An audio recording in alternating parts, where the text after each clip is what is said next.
Salam, bu gün 7-ci sinif kimi kitabından ikinci hissədən 5.3 durultma üsulu mövzusuna və suallarına baxırıq. Ümumiyyətlə, durultma üsulu nədir, nə üçün istifadə olunur, hansı qarışıqları bu üsuldan ayırmaq olar, ümumi o haqda məlumat verim. Məsələn, burada şəkildə görürsünüz, etil spirti elə evdə istifadə edilən spirtdir, o elə spirtlə suyun bir-birinə qarışıqdır. Məsələn, 95 faizli etil spirti, tibbi spirt.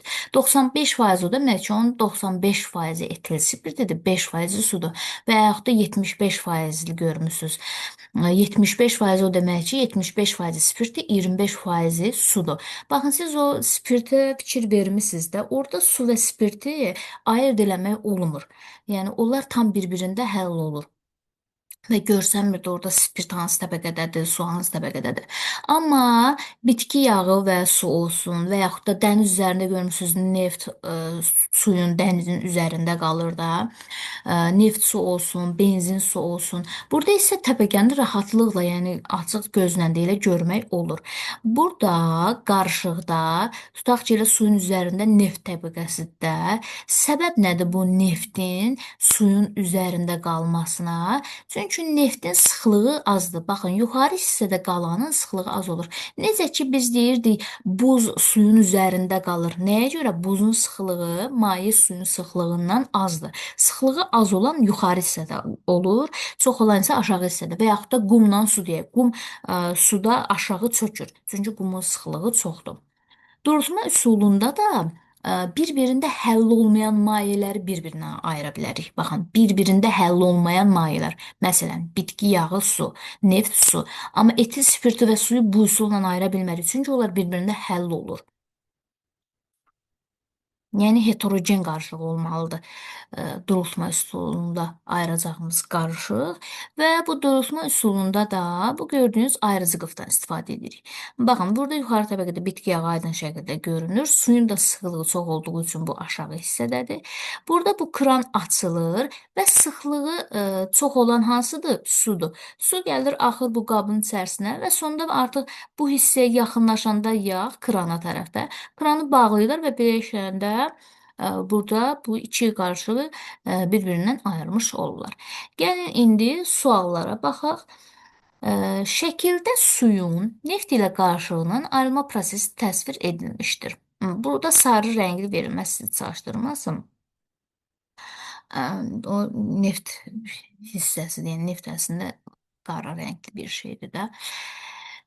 Deməli, A sualına baxaq. Ayrıcı qıf şəkildə hansı hərflə göstərilmişdir? Ayrıcı qıf burada X ilə göstərilib. Baxın, bu qabdır da. Bu qab ayrıcı qıf deyil, yuxarıda şəkli var idi. Bu X-dir. Bu yuxarı hissəsi bunun boşdur. Yəni ayrıcı qıf əslində mavi rəngdə olmur, şəffaf rəngdə olur. Burada da mavi kimi görsənir. Yəni mavi şüşə deyirlər, şəffaf şüşədir, birinci şəffaf rəngsiz. Su və neft təbəqələri hansı hərflərlə göstərilmişdir? Baxın, nə dedik? Neftin sıxlığı azdır, neft suyun üzərində qalır. Yəni burada yuxarı hissədə qalan hansıdır? A. Deməli, neft A-dır. Su isə sıxlığı çoxdur neftdən. Su isə olacaq B. Yəni bu normal təbiətdə də gördüyünüz bir şeydir.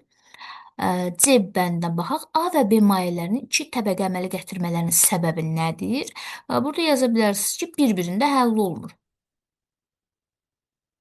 Bir-birində həll olmurlar. Bir-birində həll olmadıqları üçün də təbəqə əmələ gətirirlər. D bəndinə baxaq. Nə üçün qarışıqda A mayesi üst təbəqəni əmələ gətirmişdir? Sıxlığı az olduğu üçün. Sıxlığı az olan yuxarıda olur. Buraya sıxlığı az olduğu üçün. Y bəndinə baxaq. Neft əvəzinə etil spirti olsaydı, şəkildə göründüyü kimi iki müxtəlif təbəqə əmələ gələrdimi? Xeyr, əmələ gəlməzdi. Çünki spirt suda həll olur. Həll olur. Və nə adi gözlə, nə də mikroskopla orada hissəcikləri ayırd eləmək olmur. Burada yaza bilərsiniz və adi gözlə qarışığın hissəcikləri ayırd edilir.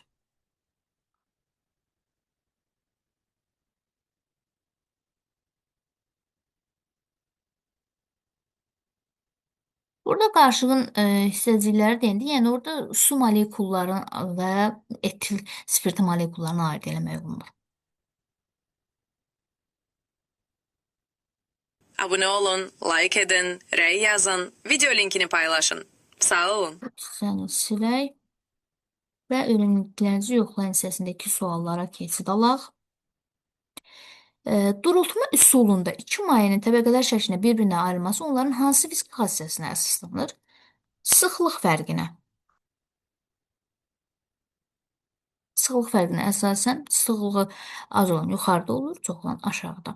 Verilmiş qarşılıqlardan hansı ayrıcı qıf vasitəsilə ayırmaq olar fikrinizə əsaslanır? Ayrıcı qıf yəni elə durultma üsulu deməkdir. Yəni bunu görəndə çaşmayın. Ayrıcı qıf durultma üsulu deməkdir.